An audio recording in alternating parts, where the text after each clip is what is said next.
What's up with it, guys? Today we are reacting to life as a black market surgeon. You know, as somebody who works in the medical field, I wish I could say I don't understand why people get black market surgery, but I ain't gonna lie, you feel me? It's kind of expensive, so I get it, 100%. But let's get into this video. Original video is by The Wealth Explainer. Let's leave a like. And yeah, you tie the final knot on the bandage. The golden retriever wags his tail and you can't help but smile. You hand Mrs. Higgins the leash. She thanks you for staying late, hands you a check, and leads the dog out into the rainy night. You lock the front door and you flip the sign to closed.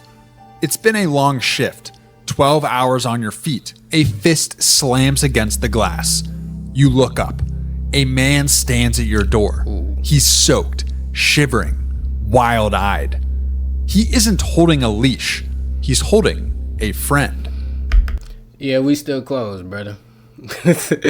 Yeah, nah, I don't want no parts of that. Whatever they got going on, because whoever he was beefing with who did this, they might come to finish the job. And I don't want no parts of that. Hey, look, all you doctors, and it looks like this guy's a veterinarian. Yeah, learn to say no. The friend is slumped over his shoulder, one arm dangling limp, the other pressing a red towel against his stomach. The towel is soaked through. You can see it dripping onto the sidewalk, mixing with the rain. You wave them away, and you point to the hospital down the street. It's only 4 blocks away. They have real doctors there. You're just a veterinarian. They have real equipment and real medicine. The man shakes his head. He pulls a pistol from his jacket and he taps it against the glass.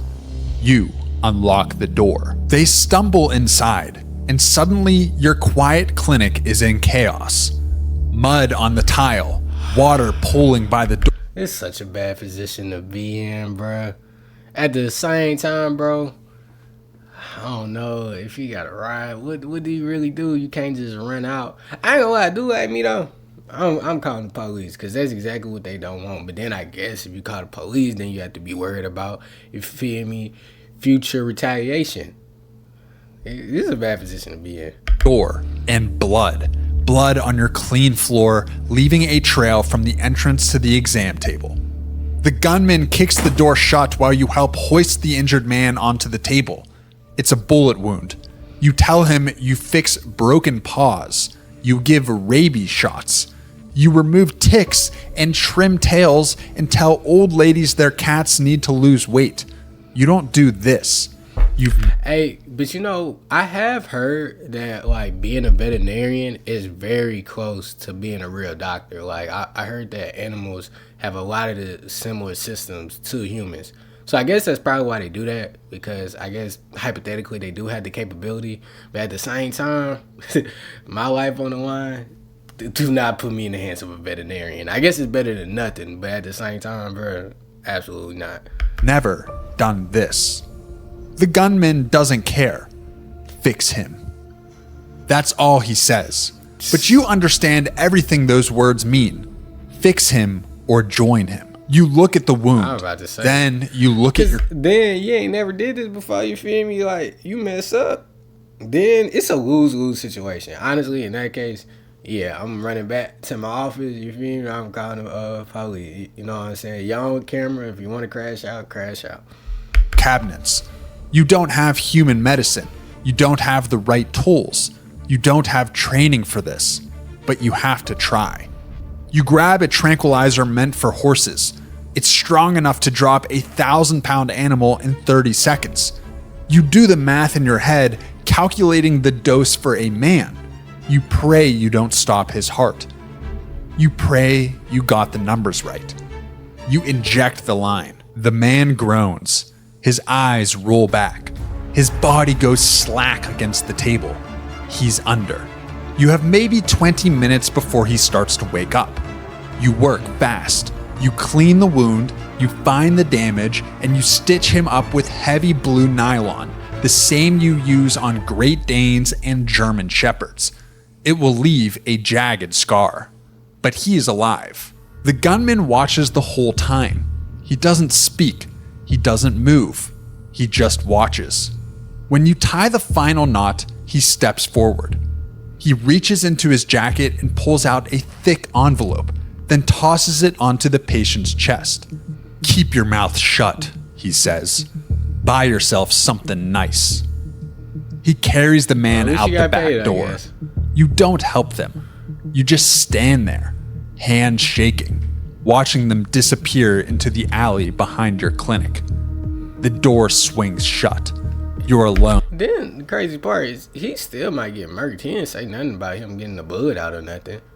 He just picked him up and ran into the rain. Terrible idea. You pick up the envelope. You better take your chances going to the it. hospital. You count the bills inside. But I guess that's why they didn't want to go to the hospital, because I think every time you go to the hospital with a gunshot wound, they have to report it to the police no matter what. And yeah, they do that. I've seen them do it. $5,000 cash. You don't know what to do. Part of you wants to call the police, tell them everything. Show them the blood on your floor and the money in your hands and let them handle it from here. But the clinic hasn't been doing well lately. The bills are piling up. The rent is late. You're trying to save for your daughter's college fund, and every month you fall a little further behind. And these guys don't look like they forget a face. You saw the gunman's eyes, cold and calculating. The kind of eyes that remember everything. Reporting them could lead to problems. The kind of problems that don't get solved by calling 911. You mop the blood off the floor. You throw away the rags. You hide the money in the back of your filing cabinet behind the tax returns nobody ever looks at. You tell yourself it's a one-time thing. 3 nights later, your phone rings. It's 2 a.m. You're half asleep on the And see, that's the bad thing about this. You feel me? You think you going in, you about to do this one time, get you a lit 5K and get out. Oh, nah, twin, it don't work like that. Because you already know, when Buddy went back to where they from, they went and told everybody, you feel me? This is where you need to go right here. Couch, the TV playing some old movie you've seen 100 times. It's a number you don't recognize. You answer it. The vet who works late. I heard you do good work. You don't say anything. You barely breathe. A friend of mine needs help. Same situation as before. Double the pay. You should hang up. You should call the... For 10 bands, though, is you not doing it? Especially when you got all this stuff going on? I don't know. I ain't saying I would. But at the same time, I do understand. Cops right now. Tell them about the phone call. Tell them about the money hidden in your cabinet. But you think about your daughter again. You think about the tuition bill sitting on your kitchen counter, the one with the red past due stamp in the corner. You give them the address. The second patient is a woman. She's hurt badly. You clean the wound, you stitch her up. 47 stitches in a neat, careful line. When you're done, her partner hands you an envelope. You don't count it until they leave. $10,000. You start keeping the back door unlocked. Well, I guess they doing this to, avoid legal trouble. But honestly, bro, at that point, the money they paying, they might as well just go to the hospital, bro. If that's what they worried about. But yeah, I guess they're worried about legal trouble. But 10 bands just for some stitches. I ain't gonna lie, it's already super expensive to go through any of these surgeries. But at that point, you low key kind of paying the same thing. To it. I ain't gonna lie. On Tuesdays and Thursdays, word spreads. You don't know how, and you don't ask, but it does. A man with a shattered kneecap shows up on a Tuesday. You set the bone with a splint meant for Bernese mountain dogs, wrapping it tight, telling him to stay off it for 6 weeks. A woman with burns on her palms comes on a Thursday. She says she grabbed something hot. You don't ask what, you just wrap her hands in gauze and give her antibiotics meant for chickens. They all pay cash. They all leave through the back door. They all know better than to ask your name, and you know better than to ask theirs. But here's the thing. Here's the thing that lets you sleep at night. Most of them aren't criminals. Yes, every now and then you're dealing with someone dangerous, someone whose eyes are too cooled, whose hands are too steady, whose wounds tell stories you don't want to hear. But mostly you're helping people who just can't afford a hospital, a construction worker who fell off a ladder and doesn't have insurance, a mother who burned herself cooking dinner and can't miss work for a doctor's visit. Regular people with regular... And I ain't gonna lie, that's a terrible position to be in. Could you imagine, like, I mean, obviously that's a completely different world. And let me not incriminate nobody. But, you know, it's a terrible position to be in on both sides. Because one, obviously these people don't want to go to a veterinarian for their injuries. And as the veterinarian, I'm sure, you know, this is not what you imagine, you know, your reputation being. Problems and no way to pay for regular solutions. You're doing good work. At least, that's what you tell yourself. You buy new equipment for the clinic, sharper tools, stronger lights. You tell your ex-wife the clinic is finally turning a corner. She doesn't ask questions. She just nods and says she's happy for you. You put a deposit down on your daughter's first semester. 3 months pass. You've made more money than the last 2 years combined. The filing cabinet is stuffed with envelopes now. You had to start a second hiding spot behind the water heater. Must go down. Though. You start to feel good at All this. Good things come to Not the end. proud exactly, but capable. Needed. Like you finally found the thing you were meant to do. That's the first mistake. It's a Thursday. You finish with... I was about to say, if that was what you was meant to do, that's what you was put here to do, you might as well have just been a real doctor. I ain't gonna lie. And then you wouldn't have to worry about the clinic. But to each his own. A patient around 2 a.m. Dislocated shoulder. Easy job. Pop it back in, wrap it tight, hand them the painkillers, and collect the cash. You walk them to the back door. You watch them disappear into the night, and you lock up behind them. You grab your keys. You head out to the back lot where your car is parked. You notice the black van too late. It's parked in the corner of the lot. The side doors slide open. 2 men step out. Big, silent, moving with the kind of purpose that tells you they've done this before. One of them puts a bag over your head. Everything goes dark. They shove you in. Y'all doing all this for the hood doctor? I mean, I guess. I mean, you got to take every precaution, but I just don't understand why. Like, what's the point? What are you going to do? I guess maybe if they scared of him ratting or something, but you know what? I'm yapping. Let me see where this goes. To the van. After a short drive, they pull you out. You hear a door open. It smells like a real hospital. They walk you down a hallway. They push you forward and you stumble into a chair. Someone cuts the zip ties. Your hands are free, but you don't move. The bag comes off. You're in a room with glass walls. Beyond the glass, you see medical equipment that looks more expensive than your entire clinic. An operating table in the center with a body on it. A man in a suit stands in front of you. You're the vet, he says.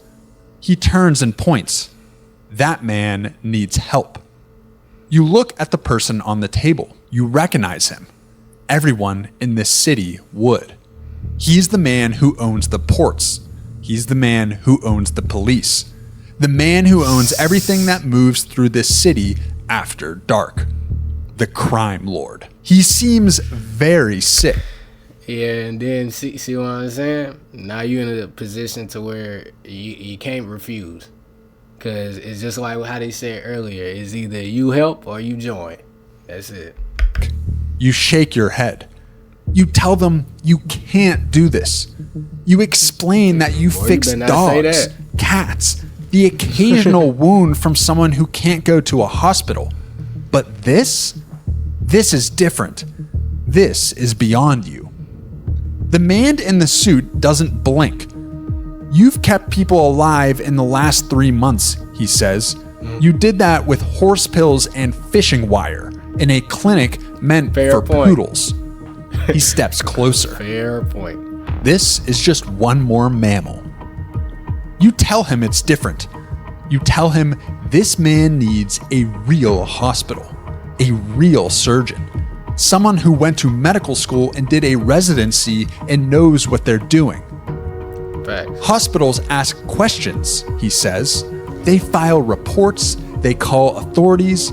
We don't like questions. A guard steps forward. You didn't even notice him before. He was just a part of the background. But now he's front and center, and his hand rests on the gun at his hip. Mammals are mammals. Now begin. You scrub your hands. Like I said, I mean, honestly, they low-key have a point. Because, like I told y'all, I've heard that operating on animals and a lot of the medicine is widely the same. Especially being in the hospital, bro. There's a lot of people who transition from the hospital who originally thought they was going to go into, being a veterinarian. And they always say that, like, it's shockingly similar. Now, is it exactly the same? And if you're a veterinarian, should you be operating on a human? Absolutely not. But as you can see from this video, a lot of the times you probably would have the skills at least, to keep somebody alive. A woman in scrubs appears beside you. You step into the glass room. The crime lord lies on the table. You check his vitals on the monitor. You've seen this before. In dogs who got hit by his vitals. Bro, blood pressure is 70/20 and his heart rate is 25. Yeah, I ain't gonna lie, bro might already be a goner. This is crazy. He's about 5 minutes from croaking, not gonna lie. On the monitor. You've seen this before. In dogs who got hit by cars. In cats who fell from windows. Internal bleeding. You look through the glass at the suit. You tell him you need to operate now. No more waiting. He nods. The woman hands you the tools. Your hand hovers over the crime lord's stomach, and you hesitate. This man has ruined lives. You've heard the stories. Everyone has. The business. And that's another hard part about even working in the hospital. Technically, working in the hospital, you can't refuse care to anybody, no matter what they do. I mean, there's even been one time, obviously I'm a black dude, and there's been a guy who came in the ER and he had a big swastika tatted across his chest. Can you refuse care? No, you got to give him the same type of care and the same type of effort, just like you would anybody else. But of course, it's a thought that goes through your head. But I ain't gonna lie, this is definitely sometimes can be a hard part. But again, you got to give your best, got to do whatever you can for anybody, regardless of who they are. He's burned, the families he's destroyed, the people who crossed him and simply vanished like they never existed at all. You could let him die right here. Just hesitate a little too long. Call it a complication. Nobody could prove otherwise. But then you think about your daughter. Her smile, her laugh, the way she hugs you when you pick her up on weekends, squeezing tight like she never wants to let go. You begin. The next 2 hours disappear. You work fast, faster than you've ever worked before. The woman assists you. She's good. She anticipates your moves before you make them, handing you tools before you ask, adjusting the lights when you need to see better. You wonder how many times she's done this. You wonder if she chose this life or if it chose her. Another hour passes. Your back aches. Your legs are numb. Sweat drips down your face, stinging your eyes. But your hands are steady now, steadier than they've ever been. You start to stitch him up. You tie the final knot. The crime lord is alive. You stand there for a long moment. You don't feel proud. You don't feel relieved. You don't feel much of anything at all. Just empty, hollow, like you left something of yourself on that operating table. The suit enters the room.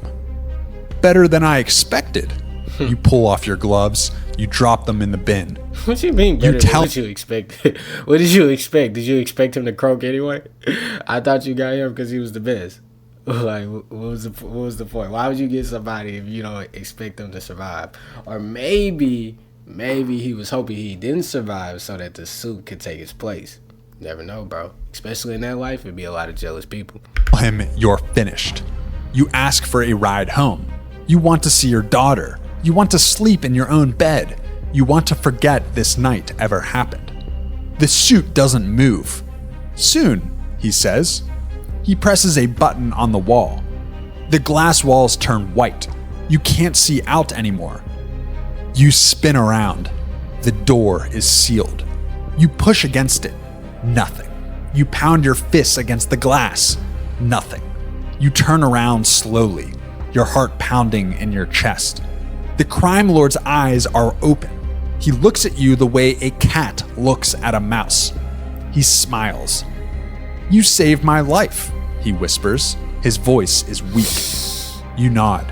You tell him you... I'm about to say, bro, I know he ain't about to say the boss and then they gonna murk him. But they might listen. Did what they asked. Now you need to leave. You have a family, a daughter who needs her father, a life that's waiting for you outside these walls. He shakes his head. A gift like yours, he says, wasted on house pets?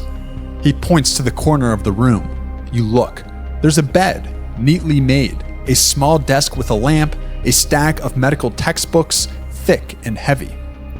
I've been looking for someone like you, he says, calm under pressure, asks no questions, works with what they have. You tell him no.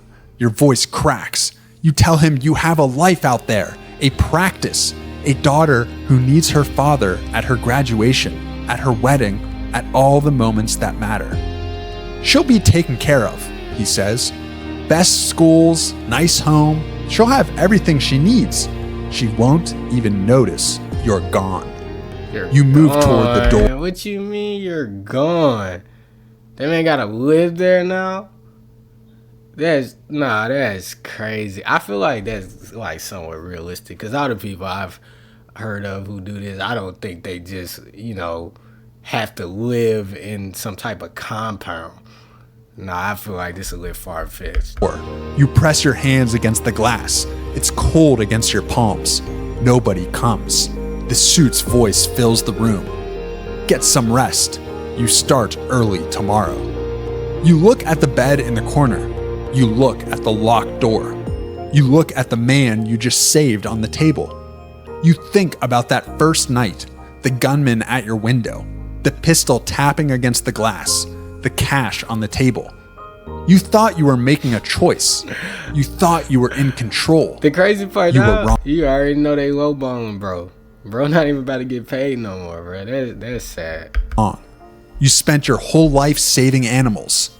Now you've become one. Tight. Good video overall. I ain't gonna lie though, I just feel like it's a little unrealistic because, why would they force you to stay in a compound? I don't know. I'm not part of the, criminal underworld. But at the same time, I just, why? Why would you do that? If anything, that would just entice somebody more to rat on you. That doesn't make sense. And once again, in my medical advice, don't go to a veterinarian to fix your wounds or anything that's wrong with you. That's not a great idea. But anyway, if you enjoyed the video, please leave a like, comment how you feel about it. And yeah, thank y'all for tuning in. See y'all next time.